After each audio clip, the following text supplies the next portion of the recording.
ಎಲ್ಲರಿಗೂ ನಮಸ್ಕಾರ. ನಾನು ಚಂದ್ರಿಕಾ. ಇವತ್ತು ನಾವು ಜಂತು ಹುಳಕ್ಕೆ ಮಕ್ಕಳಿಗೆ ಕೊಡುವಂಥ 2 ಮನೆಮದ್ದನ್ನು ಇಲ್ಲಿ ನಾನು ಹೇಳಿಕೊಡ್ತಾ ಇದ್ದೇನೆ. ಕೊನೆಯವರೆಗೆ ಸ್ಕಿಪ್ ಮಾಡದೆ ನೋಡಿ. ಅಲ್ಲಿಗೆ ಇನ್ನೂ ಸಬ್ಸ್ಕ್ರೈಬ್ ಆಗಿಲ್ಲದಿದ್ದರೆ ಸಬ್ಸ್ಕ್ರೈಬ್ ಮಾಡಿ, ಹಾಗೆಯೇ ನಿಮ್ಮ ಫ್ಯಾಮಿಲಿ ಫ್ರೆಂಡ್ಸ್ ಅವರ ಜೊತೆಗೆ ಶೇರ್ ಮಾಡೋದನ್ನು ಮರಿಬೇಡಿ. ಇವತ್ತು ನಾನು 2 ಬಗೆಯ ಮನೆಮದ್ದನ್ನು ಹೇಳಿಕೊಡ್ತಾ ಇದ್ದೇನೆ. ನಮ್ಮ ಮನೆಯಲ್ಲೇ ಇರುವ ಒಂದು ವಸ್ತುವಿನಿಂದ ನಾವು ಹೇಗೆ ಮಕ್ಕಳಿಗೆ ಜಂತು ಹುಳಕ್ಕೆ ಒಂದು ಮದ್ದು ಕೊಡ್ಬೋದು ಅಂತ ನಾನು ನಿಮಗೆ ಇಲ್ಲಿ ಹೇಳಿಕೊಡ್ತಾ ಇದ್ದೇನೆ. ಮತ್ತು ನಮ್ಮ ಹಿತ್ತಲಲ್ಲಿ ಇರುವ ಒಂದು ಗಿಡದಿಂದ ಕೂಡ ನಾವು ಈ ಮಕ್ಕಳಿಗೆ ಜಂತು ಹುಳಕ್ಕೆ ಒಂದು ಮದ್ದನ್ನು ಹೇಳಿಕೊಡ್ತಾನೆ. ತುಂಬ ಸುಲಭ, ಹಾಗೆ ಖಂಡಿತ ಇದರಲ್ಲಿ ಮಕ್ಕಳ ಜಂತು ಹುಳ ಕಡಿಮೆ ಆಗ್ತದೆ. ಕೊನೆ ತನಕ ಸ್ಕಿಪ್ ಮಾಡದೆ ನೋಡಿ. ಮೊದಲಿನ ನಾವು ಹಿತ್ತಲಲ್ಲಿ ಸಿಗುವ ಒಂದು ಗಿಡ ಇಲಿ ಕಿವಿ ಗಿಡ ಅಂತ, ಅಥವಾ ಜುಮ್ಕಿ ಹೂವಿನ ಗಿಡ ಅಂತ ಹೇಳ್ತಾರೆ.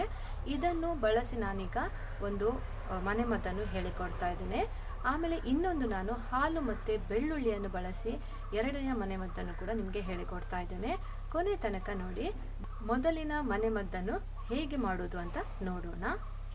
ಇಲ್ಲಿ ನೋಡಿ, ಇಲಿ ಕಿವಿ ಗಿಡ ತೋರಿಸ್ತಾ ಇದೆ ನಿಮಗೆ. ನಮ್ಮ ಮನೆಯ ಅಂಗಳದಲ್ಲಿ ಇದು ಸಿಗ್ತದೆ ನೋಡಲಿಕ್ಕೆ. ಇದರ ಹೂವನ್ನು ಕೂಡ ನೀವು ಗಮನಿಸಿರ್ಬೋದು. ಇವಾಗ ನಾನು ಇದನ್ನು ಕೀಳಿ ತಗೊಳ್ತಾ ಇದ್ದೇನೆ. ಈ ಥರ ಮನೆಮದ್ದನ್ನು ಮಾಡುವ ನಾವು ಜಂತು ಹುಳಕ್ಕೆ. ಒಂದು ವೇಳೆ ಈ ಗಿಡ ಸಿಗದಿದ್ದರೆ ನಾನು ಇನ್ನೊಂದು ಮನೆಮದ್ದನ್ನು ಕೂಡ ಹೇಳ್ತಾ ಇದ್ದೇನೆ, ಅದನ್ನು ಕೂಡ ಕೊನೆ ತನಕ ನೋಡಿ. ನನ್ನ ಕೈಯಲ್ಲಿ ನೋಡಿ, ಇದು ಇಲಿ ಕಿವಿ ಗಿಡ. ಇದರ ಎಲೆಗಳನ್ನು ನೋಡಿದರೆ ನಿಮಗೆ ಗೊತ್ತಾಗ್ತಾ ಇರ್ಬೋದು, ಇದು ಒಂಥರ ಇಲಿಯ ಕಿವಿಯ ಥರ ಇದೆ ಈ ಎಲೆ. ಹಾಗೆ ಇದನ್ನು ಜುಮುಕಿ ಹೂವಿನ ಗಿಡ ಅಂತ ಕೂಡ ಹೇಳ್ತಾರೆ. ಯಾಕಂದರೆ ಇದರ ಹೂಗಳನ್ನು ನೀವು ನೋಡ್ತಾ ಇರ್ಬೋದು, ಇದು ಜುಮುಕಿ ಥರ ಉಂಟು, ಹಾಗಾಗಿ ಇದನ್ನು ಜುಮುಕಿ ಹೂವಿನ ಗಿಡ ಅಂತ ಕೂಡ ಹೇಳ್ತಾರೆ. ಜಾಸ್ತಿಯಾಗಿದ್ದು ಮಳೆಗಾಲದಲ್ಲಿ ಸಿಗ್ತದೆ, ಹಾಗೆ ಬೇರೆ ಟೈಮಲ್ಲಿ ಕೂಡ ಸಿಗ್ತದೆ, ಆದರೆ ಮಳೆಗಾಲದಲ್ಲಿ ಇದು ಜಾಸ್ತಿ ಕಾಣಲಿಕ್ಕೆ ಸಿಗ್ತದೆ. ಇದನ್ನು ಹೇಗೆ ಯೂಸ್ ಮಾಡೋದು ಅಂತ ನಾನಿವತ್ತು ಹೇಳಿಕೊಡ್ತಾ ಇದ್ದೇನೆ. ಕೊನೆ ತನಕ ಸ್ಕಿಪ್ ಮಾಡದೆ ನೋಡಿ. ನಿಮ್ಮ ಫ್ಯಾಮಿಲಿ ಫ್ರೆಂಡ್ಸ್ನವರ ಜೊತೆಗೆ ಕೂಡ ಇದನ್ನು ಶೇರ್ ಮಾಡೋದನ್ನು ಮರಿಬೇಡಿ. ಇವಾಗ ನೋಡಿ, ಇದು ಇಲಿಕಿವಿ ಗಿಡದ ಎಲೆ, ಓಂ ಕಾಳು ಮತ್ತು ಬೆಳ್ಳುಳ್ಳಿ ಕಾಣ್ತಾ ಇರ್ಬೋದು. ಇಲಿಕಿವಿ ಗಿಡದ ಎಲೆ ಚೆನ್ನಾಗಿ ತೊಳೆದು ತಂದಿದ್ದೇನೆ ಬಿಸಿ ನೀರಲ್ಲಿ, ಬಿಸಿ ಆರಿದ ನೀರಿನಲ್ಲಿ.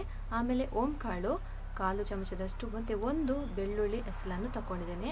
ಇವೆಲ್ಲವನ್ನು ನಾವು ಜಜ್ಜುವ ಮೊದಲಿಗೆ. ಆಮೇಲೆ ಇಲ್ಲಿ ನಾನು ಬಿಸಿ ಆರಿದ ನೀರನ್ನು ಕೂಡ ತಗೊಂಡಿದ್ದೇನೆ. ಇವಾಗ ಎಲ್ಲವನ್ನು ನಾವು ಜಜ್ಕೋಬೇಕು ನೋಡಿ. ಇದನ್ನು ನಾನೀಗ ಇದನ್ನು ಜಜ್ಕೊಳ್ತೇನೆ.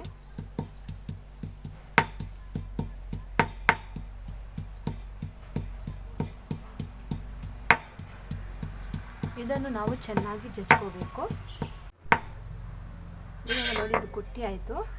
ಇವಾಗ ನಾನು ಇದೇ ಪಾತ್ರೆಯಲ್ಲಿ ಹಾಕ್ಕೊಳ್ತಾ ಇದ್ದೇನೆ ನೋಡಿ. ಇದಕ್ಕೆ ನಾನು ಸ್ವಲ್ಪ ಬಿಸಿ ಆರಿದ ನೀರನ್ನು ಬಳಸ್ಕೊಳ್ತಾ ಇದ್ದೇನೆ. ಸ್ವಲ್ಪ ಸಾಕು. ಇದನ್ನು ಸ್ವಲ್ಪ ನಾವಿದನ್ನು ಹೀಗೆ ಹಿಂಡ್ಕೋಬೇಕು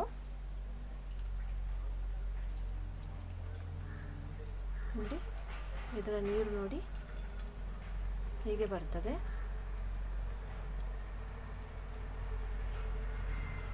ಇದಕ್ಕೆ ನಾನೀಗ ಇನ್ನೂ ಸ್ವಲ್ಪ ನೀರನ್ನು ಹಾಕ್ಕೊಳ್ತಾ ಇದ್ದೇನೆ. ಒಂದು 10 ml ಆಗುವಷ್ಟು.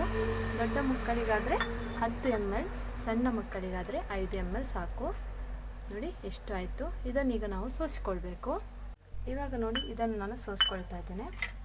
ಇದು ನೋಡಿ, ನಾವು ಸೋಸಿಕೊಂಡ ರಸ ನೋಡಿ ಎಷ್ಟು ಚೆನ್ನಾಗಿ ಕಾಣ್ತಾ ಇರ್ಬೋದು ನಿಮಗೆ. ಇದು ನಾವು ಸಣ್ಣ ಮಕ್ಕಳಿಗೆ ಆದರೆ ನಾನು ನೋಡಿ, ಇದೊಂದು ನಾವು ಮಕ್ಕಳಿಗೆ ಕೊಡಬೇಕು. ಇದು ಈಗ 15 ml ಇರುವ ಒಂದು ನೋಡಿ ಮುಚ್ಚಳ.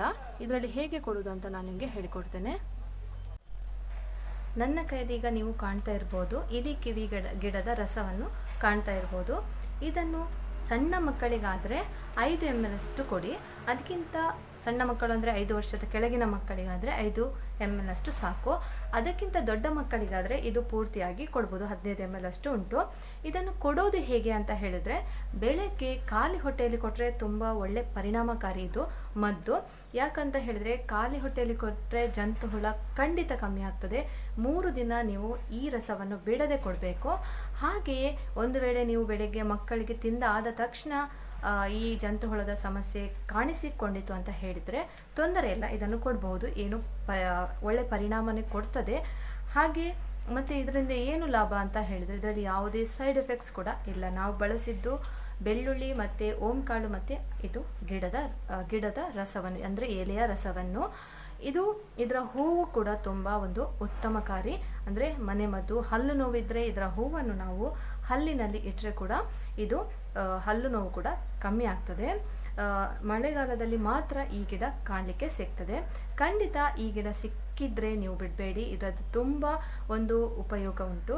ಹಾಗೆ ಈ ಮಕ್ಕಳಿಗೆ ಜಂತು ಹುಳುವಿನ ಸಮಸ್ಯೆ ಬಂದರೆ ಖಂಡಿತ ಈ ರಸವನ್ನು ಒಮ್ಮೆ ಮಕ್ಕಳಿಗೆ ಕೊಟ್ಟು ನೋಡಿ, ಆಮೇಲೆ ನೀವೇ ಪರಿಣಾಮವನ್ನು ಕಾಣ್ತೀರಾ. ಇನ್ನು ನಾವು ಎರಡನೇ ಮನೆಮದ್ದನ್ನು ನೋಡುವ ಬನ್ನಿ. ಎರಡನೇ ಮನೆಮದ್ದು ಮಾಡಲಿಕ್ಕೆ 2 ಎಸಳು ಬೆಳ್ಳುಳ್ಳಿಯ ಸಿಪ್ಪೆ ತಗೊಂಡು ಇಟ್ಕೊಂಡಿದ್ದೇನೆ. ಹಾಗೆ ನಾನು ನೋಡಿ ಹಾಲನ್ನು ಕೂಡ ಇಲ್ಲಿ 1 ಲೋಟ ಆಗುವಷ್ಟು ಹಾಲನ್ನು ತಗೊಂಡಿದ್ದೇನೆ. ಇವಾಗ ನಾವು ಇದನ್ನು ಏನು ಮಾಡೋದು ಅಂತ ನೋಡೋಣ ಬನ್ನಿ. ಇವಾಗ ನಾನಿಲ್ಲಿ ಹಾಲನ್ನು ಬಿಸಿಯಾಗಲಿಕ್ಕೆ ಇಟ್ಟಾಯಿತು. ಅದು ಸ್ವಲ್ಪ ಬಿಸಿಯಾದ ನಂತರ ಈ 2 ಎಸಳು ಬೆಳ್ಳುಳ್ಳಿಯನ್ನು ನಾನು ಮೊದಲೇ ಸಿಪ್ಪೆ ತೆಗೆದು ಇಟ್ಕೊಂಡಿದ್ದೇನೆ. ಇದನ್ನು ನಾವು ಇದಕ್ಕೆ ಹಾಕಬೇಕು. ಆಮೇಲೆ ಗ್ಯಾಸನ್ನು ಲೋ ಫ್ಲೇಮಲ್ಲಿ ಇಟ್ಟು ಇದನ್ನು ಚೆನ್ನಾಗಿ ಬೇಯಿಸಬೇಕು. ನಾವು ಇದು ಚೆನ್ನಾಗಿ ಬೇಯಬೇಕು. ಬೆಳ್ಳುಳ್ಳಿ ಗ್ಯಾಸನ್ನು ಲೋ ಫ್ಲೇಮಲ್ಲಿ ಇಟ್ಟು ಬಿಡಬೇಕು. ಇದು ಚೆನ್ನಾಗಿ ಬೆಂದ ನಂತರ ಹೇಗೆ ಕೊಡೋದು, ಏನು ಮಾಡೋದು ಅಂತ ನಿಮಗೆ ಹೇಳ್ತೇನೆ. ಇದು ಚೆನ್ನಾಗಿ ಬೇಯಲಿ. ಇವಾಗ ಇದು ನೋಡಿ ಕುದಿ ಬರ್ತಾ ಉಂಟು ಚೆನ್ನಾಗಿ.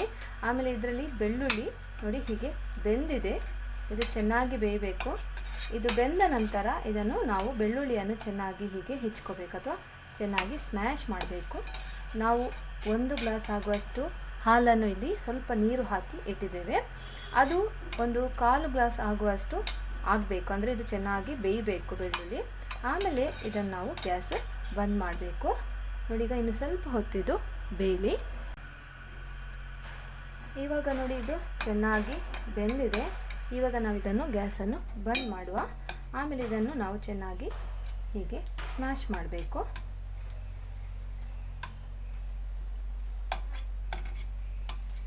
ಮಕ್ಕಳು ಹಾಗೆ ತಿನ್ನೋದಾದರೆ ಹಾಗೆ ಕೂಡ ಕೊಡ್ಬೋದು. ಕೆಲವು ಮಕ್ಕಳು ತಿನ್ನೋದಿಲ್ಲ, ಹಾಗಾಗಿ ನಾವು ಇದನ್ನು ಹೀಗೆ ಸ್ಮ್ಯಾಶ್ ಮಾಡಿ ಆ ಹಾಲಿನ ಜೊತೆ ಇದನ್ನು ಕೊಡಬೇಕು. ಇದನ್ನು ಹೇಗೆ ಕೊಡೋದು ಅಂತ ಹೇಳಿದರೆ, ಇದನ್ನು ನಾವು ಮಕ್ಕಳಿಗೆ ಜಂತು ಹುಳದ ಸಮಸ್ಯೆ ಬಂದಾಗ ಇದನ್ನು 3 ದಿನ ನಾವು ಅದೇ ರೀತಿ ನಾನು ಆ ಇಲಿಕಿವಿ ಗಿಡದ ರಸ ಹೇಗೆ ಕೊಡೋದು ಅಂತ ಹೇಳಿದ್ನೋ ಅದೇ ರೀತಿ ಇದನ್ನು ಕೂಡ ಕೊಡಬೇಕು. 3 ದಿನ ಖಾಲಿ ಹೊಟ್ಟೆಯಲ್ಲಿ ಕೊಟ್ಟರೆ ತುಂಬ ಒಳ್ಳೆ ಪರಿಣಾಮ. ಅಥವಾ ಬೇರೆ ಅವರಿಗೆ ಜಾಸ್ತಿಯಾಗಿ ಜಂತು ಹುಳದ ಸಮಸ್ಯೆ ರಾತ್ರಿಯಾಗಿ ಆಗ್ತದೆ ಮಕ್ಕಳಿಗೆ, ಆವಾಗ ನಾವು ಈ ಮನೆಮದ್ದನ್ನು ಕೊಟ್ಟರೆ ಖಂಡಿತ ಅವರಿಗೆ ರಿಲ್ಯಾಕ್ಸ್ ಆಗ್ತದೆ. ಅಂದರೆ ಇದು ಒಳ್ಳೆ ಪರಿಣಾಮಕಾರಿ ಕೂಡ. ನೋಡಿ ಈಗ ಎಷ್ಟಾಯಿತು. ಇದೆಲ್ಲವನ್ನು ಮಕ್ಕಳಿಗೆ ಕೊಡಬಹುದು. ಸಣ್ಣ ಮಕ್ಕಳಿಗಾದರೆ ಸ್ವಲ್ಪ ಕೊಡಿ, ದೊಡ್ಡ ಮಕ್ಕಳಿಗಾದರೆ ಇದು ಪೂರ್ತಿ ಕೂಡ ಕೊಡಬಹುದು. ಯಾಕಂದರೆ ಇದರಲ್ಲಿ ಹಾಲು ಇರೋದು ಮತ್ತು ಬೆಳ್ಳುಳ್ಳಿ ಒಳ್ಳೆ ಒಂದು ಮದ್ದು ಹುಳಕ್ಕೆ. ಇದು ಜಾಸ್ತಿಯಾಗಿ ಮಕ್ಕಳಿಗೆ ಜಂತು ಹುಳದ ಸಮಸ್ಯೆ ರಾತ್ರಿ ಕಾಣಿಸಿಕೊಳ್ತದೆ. ಆವಾಗನೇ ನೀವು ಇದನ್ನು ಹೀಗೆ ಮಾಡಿ ಮಕ್ಕಳಿಗೆ ಕೊಟ್ಟರೆ ಖಂಡಿತ ಇದರಲ್ಲಿ ಪರಿಣಾಮ ಬೀರ್ತದೆ. ನೀವು ಬೆಳಗ್ಗೆ 3 ದಿನ ಖಾಲಿ ಹೊಟ್ಟೆಯಲ್ಲಿ ಮಾಡಿದರೆ ಜಂತು ಹುಳದ ಸಮಸ್ಯೆ ಕ್ರಮೇಣವಾಗಿ ಕಡಿಮೆ ಕೂಡ ಆಗ್ತದೆ. ಇವಾಗ ನೋಡಿ ಇದರಲ್ಲಿ ಬೆಳ್ಳುಳ್ಳಿ ಹೀಗೆ ಉಂಟು ನೋಡಿ, ಇದು ಹೀಗೆ ಉಂಟು. ಇದನ್ನು ನಿಮ್ಮ ಮಕ್ಕಳು ತಿನ್ನದಿದ್ದರೆ ಇದನ್ನು ಚೆನ್ನಾಗಿ ನೀವು ಇದರಲ್ಲಿ ಹೀಗೆ ಸ್ಮ್ಯಾಶ್ ಮಾಡಿ ಮಕ್ಕಳಿಗೆ ಕೊಟ್ಟರೆ ಒಳ್ಳೆಯದು. ಕೆಲವು ಮಕ್ಕಳು ಬೆಳ್ಳುಳ್ಳಿಯನ್ನು ತಿಂತಾರೆ, ಕೆಲವರಿಗೆ ಅದು ಬೆಳ್ಳುಳ್ಳಿ ಕಂಡ್ರೆ ಆಗಲ್ಲ. ಆವಾಗ ನೀವು ಇದನ್ನು ಚೆನ್ನಾಗಿ ಸ್ಮ್ಯಾಶ್ ಮಾಡಿ ಇದನ್ನು ಇವಾಗ ಇದು ಇಡೀ ಉಂಟು ಬೆಳ್ಳುಳ್ಳಿ, ಇದನ್ನು ನೀವು ಚೆನ್ನಾಗಿ ಹೀಗೆ ಸ್ಮ್ಯಾಶ್ ಮಾಡಿ ಮಕ್ಕಳಿಗೆ ಕೊಟ್ಟರೆ ಆಯಿತು. ಹೀಗೆ ಇದರ ಹಾಲು ಕೂಡ ಕೊಡ್ಬೋದು, ಯಾಕಂದರೆ ಬೆಳ್ಳುಳ್ಳಿ ಅದರಲ್ಲಿ ಚೆನ್ನಾಗಿ ಬೆಂದಿದೆ ಕೂಡ. ನೀವು ಈ ಥರ ಖಂಡಿತ ಈ ಮನೆಮದ್ದನ್ನು ಕೂಡ ಟ್ರೈ ಮಾಡಿ, ಒಳ್ಳೆ ರಿಸಲ್ಟ್ ಸಿಗ್ತದೆ. ಇಷ್ಟ ಆದರೆ ಆದಷ್ಟು ಜನರಿಗೆ ಶೇರ್ ಮಾಡೋದನ್ನು ಮರಿಬೇಡಿ. ಲೈಕ್ ಮಾಡಿ, ಕಮೆಂಟ್ ಮಾಡಿ, ಹಾಗೆ ನಿಮ್ಮ ಅಭಿಪ್ರಾಯವನ್ನು ನನ್ನ ಕಮೆಂಟ್ ಬಾಕ್ಸಲ್ಲಿ ತಿಳಿಸಿ. ನಿಮ್ಮೆಲ್ಲರಿಗೂ ಧನ್ಯವಾದ.